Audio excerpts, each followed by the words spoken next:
Jarvan, because we know that Len is best when he is on a jungler that you can put a lot of resources in, that he can be a primary source of damage, or at least a primary source of disruption in the backline and threatening the likes of Cat Satan. Now, this pivot, though, from EVOS, I know Riku was mentioning off the broadcast that it was so strange that EVOS let the Kai'Sa go over to Hope and took the Corki instead, because it's normally Cat Satan that plays the Kai'Sa. Now that it's on EVOS' side, this is going to put Divine towards the back burner of where they go for marksman, and it looks like Lucian's going to be the answer.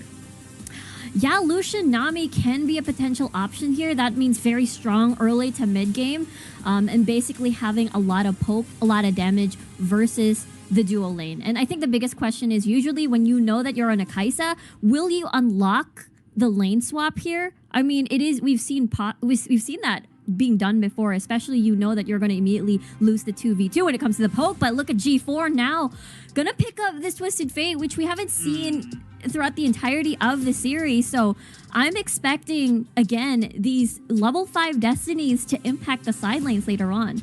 But this is a classic for G4 if you've been seeing him since the C Icon Championship in the summer. Now, I know you were calling for Lucian Nami, but they're sending the Gragas instead. They're making sure that Quay still has access to the disruption and the disengage options, as well as the engage options that the Gragas can get. Len going for the Kha'Zix one more time. Unfortunately, we're not seeing the Jarvan soft counter to just Cataclysm the Olaf, prevent Valdez from being able to do anything once he doesn't have Flash. But this time around, Divine Esports are opting into a slight scaling composition, but this time Cat Satan has the better option in the Kai'Sa, because the further the game goes, the more deadly Kai'Sa can become, as especially paired alongside a composition that just wants to go forward, and everyone on this team does. Twisted Fate can set up for Kai'Sa to snowball through the Dragon lane, or you can even play towards setting up Valdez, because he wants to invade, he wants to play around objectives, and even through all the crowd control that Divine have, you can't do anything against an Olaf once he just presses Ragnarok. Yeah, and I feel like, you know, that's why we're kind of like all waiting for the Olaf if he wasn't gonna get banned. And yeah, I'm excited to see how this goes. Right now, from the drafts, it seems like it could be either team's game at this point. And, you know, we know, of course, that EVOS Esports, they are on point today. They have come out swinging indeed. But Divine Esports right now, they are waking up. So it's going to be interesting to see indeed if EVOS Esports is going to close this out, or if Divine Esports is going to make this reverse sweep, this comeback, and take this series. Really interested to see what is going to happen next as we step into game number 4. And Divine Esports, again, this is going to be sort of like, I know it's difficult because they're teetering right now because they need to win this or give the series over to G4, the rest of EVOS Esports, of course. But yes, we are getting into game number 4 between EVOS Esports and Divine Esports. Casters, over to you guys. Oh my goodness, Omo, that's it. G4 is for game 4 because EVOS Esports are giving Divine Esports one last chance to take away a game before EVOS closes it out to try and win out this series. And we're starting things off with a very interesting one. Valdez back on this Olaf. Yeah, Valdez back on this Olaf, G4 back on this Twisted Fate. That is a very classic EVOS combo. And what do we always talk about? Why did EVOS have so much success in the summer split? Because everywhere Valdez goes, G4 would go to. He would be potting on top of hits together with his jungler and making sure that he has all the space in the world to take control of the game. And that's something which he is really gonna need to be doing here, because this Olaf Kha'Zix matchup is a very volatile one. So mid lane intervention gonna be so important. Using the level 2. Len's gonna go back on that Kha'Zix as a bit of a trade happens in the mid lane. Coyote has to flash over the wall, and what a stun from this all-star mid laner. Yeah, brilliant stuff here. He punishes Coyote's attempts to go in and get control of the jungle, because Coyote, this is how the process normally goes. You get your side laners to come help you push, you get control of the lane, you go to use that to get control of the jungle. Tipper? Okay. Might have to flash away, and he does. But that gets out to safety and will grab his honey fruit as well. I mean, both sides just gonna trade equally, but Tipper's gonna have to recall early. This has been happening every single game, by the way. These guys have just been trading summoners at level 1, at level 2. The moment they hit level 2, they come in for the fight. Huge blood buff there in the top lane, but this time, Tan X comes out a little bit on top of Tipper. And yeah, really great stuff from G4. If we call back to that, blowing Coyote's flash early means he's so vulnerable till he gets the Spirit Rush at level 5. So that's something we need to look out for. Mid lane control going over to EVOS. Scuttle Crab's being traded as well. EVOS Esports gets the bottom side. Lin from Divine gets the top half. Yep. And we can kind of see this as a result of the lanes that we've been having as well. You know, just being finding pressure towards opposite sides of the map means the Scuttle Crabs gets traded as well. Let's talk a little bit about Quay back on his Gragas because he was so impactful on it in the first 2 matches. Yep. Now he gets to make a repeat. Well, he doesn't get the Gragas on Rich this time, right? Rich is not the one that gets the Gragas, and he's been a key playmaker for the side of EVOS. So maybe him being on Braum is actually hurting them because his playmaking ability is no longer there. His ability to be aggressive with roams is heavily impacted. I wouldn't say that it's non-existent, it's just much weaker. And we might see a dive from the Tipper. Oh, Lin jumps over the wall, comes across the last little attack, flashes, and he won't be able to take down Tipper. So very close, but yet again, Tipper survives a dive attempt. This is gonna give Valdez all the space in the world to really get some control, get some farm for himself. Looks like he's just gonna make his way up, eat the Baron lane farm. They want Tan X.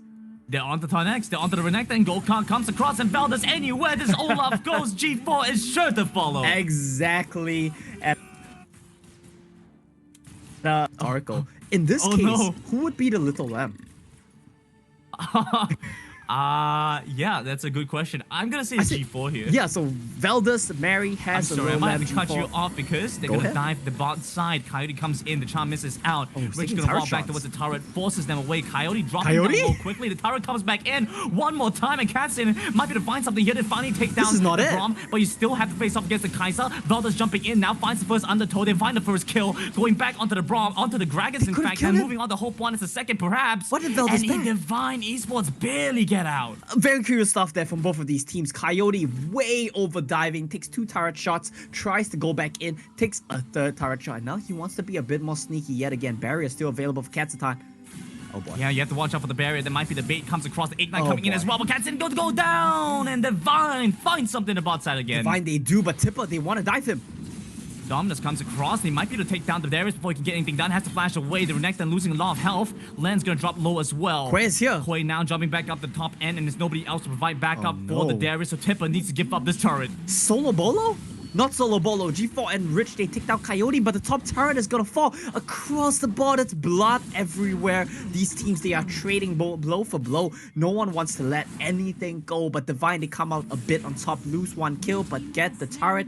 Dragon for EVOS, they want to trade the bot lane, but this is gonna be Herald, and you know what that means? That means you get mid control, most likely, with the Herald. Trying to maybe make use of this, and it's so impactful, especially because they have the Ahri, which makes things so much easier. G4 is going to have the wave clear as the TF though, but then once you use that, it's a lot more difficult to use his Gold card as well. You know, you only really get to use either or. You don't get to have both benefits of wave clear and pick potential. Yeah, no way you get your cake and you get to eat it too. So G4, what I think he likely wants to do, and what you guys at home should be doing if you're here on this Twist of Fate, is, well, we'll have to see what he does right now. Destiny comes across, the gate used as well. The gold card primed, locked, and loaded. Unfortunately, Divine Esports backed away in time. Yeah, so that's exactly what you want to be doing, right? You don't actually need to red card the way for wave clear. What you need to do as TF, and this is why you need to play on a knife's edge. You hold the gold card, you throw the wild cards, and you walk at them menacingly. And you need to have the cojones to really just stare them down and say, I'm not gonna back away. If you walk up and touch my turret, I'm gonna stun card you. And that's the kind of thing that you need to do as this Twist of Fate, which is why you really need to be very on the ball with how you're playing it mechanically and how you're positioning your character. That's the way you approach it, and G4 does exactly that. Pops Destiny Gate, runs at Divine, forces them away. Quay could be there to punish as well though, so that's something that you need to watch out for. G4 is going to snap so aggressively against them, he needs to be careful of the explosive cast that could potentially come across. Now we look towards the bottom end, as well as the mid side, because plays are happening all around the map. G4 gets caught out with the gold card in hand, but won't be able to use it in time. They come now with the undertow, with the ultimates, with everything, tossed at Divine Esports, but they get away either way. Yeah, that's a bit too aggressive there from G4. We talked about how he needs to walk at Divine. He walked in a bit too deep, and we might see a turn. Yeah, Charm comes across now. Rich is still so tanky. Damage coming across on the Coyote as the Reckless Swings will take him down. Tipper, totally unnecessary there. Tipper just strolls in to give some moral support to the rest of EVOS Esports. It's gonna be a 1,000 gold lead, and a lot of that is in the pockets of Valdez. Our little Mary here. The little lamb unfortunately did run it down a bit, but Valdez Mary still has, you know, the game in his pocket. He still has full control. And what are we gonna start seeing right now, Gameism? We're gonna start seeing the split push come into effect. Now, TF, he always has to be careful of Kha'Zix jumping on him in the side lane, but he's always gonna be able to just push and move. And with the prio that he gets, you have to be so very careful here as Divine. I'm quite impressed by what Len has been able to do. He's been able to keep up with Valdez despite the fact that he's 2 kills and 1 assist down. That just shows how well Len has been able to farm throughout this game. But at the same time, it shows Valdez has been able to apply a lot of pressure across the map. Now look towards Coyote because he's got the Spirit Rush, but still gonna go down. It's Valdez that once again comes up with the kill. Now Destiny Endgame gonna be used to try to pull the stun card out, blocking and taking down Koi. The last final auto attack will find is Cassian with the kill confirmed. As the dash away from Hope 1, the 4 of EVOS Esports towards the top side. And I love to see this from EVOS. When they looked their best, when they won the Summer Cup, it was off the back of these combos. Jungle mid, jungle mid. We always talk about the duo from EVOS, and they are performing here. G4 in Game 4, he is popping off. He is everywhere that Valdez goes, and they are just working so well in tandem. I want to call your attention back to I think it was Game 1 or Game 2, when it was the same matchup. I think it was Game 2. Coyote was playing Ari, Valdez, he was playing Fiora, and he still managed to chase him down, kill him under his tier 1 turret. That's exactly what happened this game as well. Valdez is just doing so much work. Whoa, what is happening, Tipper? He doesn't care that there's 3 people there. He's just going in. Valdez comes in with the Ragnarok as well. Look at maybe take down Quay. All that, it doesn't really matter. They find the first one. It's the Kha'Zix gone. And the second, the reset available for Tipper. EVOS Esports controlling this game, Momo. They saw Coyote. They want him. He has Spirit Rush. They're chasing after. The Charm comes in, but the gold card is there. They get the lockdown back on the Coyote. A little bit more damage is all they need. Dash after dash and rocket belt to boot. Divine get away, but the Dragon will fall. Dragon falls, the second one of the game, going over to EVOS Esports. Tanax, he tried to do what he could on the other side of the map, but it's not gonna be enough. And that's the scary thing right now. You have the spells, but you can't even fight the Darius because you don't know if he has backup. And you bet he does. EVOS, they're playing so well around the map right now. They are always playing together. They're always ready to support each other. And Valdez, how are you doing this? Valdez has been throughout this game. Len, he can't decide if he wants to go in or not. Chasing after the kill. There we have it. Destiny comes across G4, maybe kind of trying to provide some assistance. It's so tough for Len. This is a heartbreaker here. And what do we talk about, right? This is a very volatile jungle matchup, which means it comes down to the mid laners to impact the game. And who's impacting the game? Who is performing? Who is popping off? It's none other than G4. This man, he has had an amazing performance here today, and this Game 4 is no different. And Tipper is becoming quite a raid boss himself. He's been able to play aggressively in the face of 2 people, in the face of 3 people. Because of how tanky he's become, so hard to kill. He's able to survive against them long enough for G4 or Valdez to join to the fight. Exactly, and that's something that EVOS have been doing so well as well. Tipper was able to play so confidently because the members of EVOS, they're rotating so well around the map. Valdez doesn't know he's on the ward, but I want to pay attention to what he's doing on the side lanes. And this is an EVOS special. They will often send Valdez to be the side laner. He is one of the largest carries. He's one of the best carries in the whole tournament out of the jungle row, and they funnel him to farm. Watch out for Ridge. There we have it. Rocket Belt with the gold card available as they take down the first. It's Hope 1 dead. The illusion is gone. Watch out for the undertows. It's swinging from Valdez. He has your number. Chasing out the Divine Esports to come in the upper head to take down the Ari Coyote, the next to fall. And the face of EVOS Esports, your summer champions here to play. They are here to play indeed, Grandin. Their eyes are on the Baron right now. They have the Kai'Sa. They have the Olaf. Len is still alive, but he's a level down. And look at where G4 is. He is not letting Len anywhere close to this pit. No more plays, no more miracles, none available for Divine Esports because here we have it. EVOS grab the first Baron and come in with the gold card, maybe try to take down one more. They want Tipper. Quay will survive. Instead, they go to the mid lane instead. Flashing forward with the gold card. Have you seen an aggressive TF like this before? Not on anybody except G4. Look at Veldus. He doesn't care about anything or anyone. Just chases in between two turrets. And I love this side of EVOS. These are your summer champions. They had an underwhelming performance in groups. They came out as the 3rd seed. Divine, they were the 1st seed. But now these teams, when they're facing off in the playoffs, EVOS, they have turned it on. They are on the next level. Some might even say, you know, they are looking in championship form yet again. And EVOS Esports, I mean, the 3rd game was a little bit concerning. Divine pulls up with an incredible composition, but now as we go back into one that is quite even, it feels like EVOS Esports has just been able to play better than Divine Esports and showcasing us just why they were able to convincingly take the first 2 games. Definitely. I mean, okay, game 1 might not have been Game convincing. 1 was a little bit, I was thinking about that again, right? Game 2 was definitely convincing, and here in Game 4, this is a dominant performance from EVOS. I love the setup that they're doing. Funnel Veldus, the farm, he will 1v1 anybody. If you have a player like Veldus on your team, you give him everything, and he will carry. Trusted him to carry, and now Tarnek's in trouble. Yeah, you have to watch out for this Renekton. He's gonna go golden, try and survive, but the upper hand is available right on time, right on cue. Divine Esports try to defend here. Gold card locked and loaded a second time coming, trying to go on to Quay here, but they're just gonna take the turret first. EVOS Esports have the dragon in eyes as well. And EVOS, they are getting everything. Turrets, barons, kills, dragons. The whole map belongs to EVOS. They run the game 12-3. They have more than a 10,000 gold. They're gonna get the fire dragon. It's an ocean elder as well. It looks like this game, this series is in the bags for EVOS. And do you know what that means? Not to write them off so early, but if EVOS win this, they go on for a rematch of the Thai Icon series up against Buriram. And perhaps we get to see that outcome happen. I mean, this feels like a moment where I get to say, I just claimed game number 4. Thank you, Wild Rift Esports for EVOS.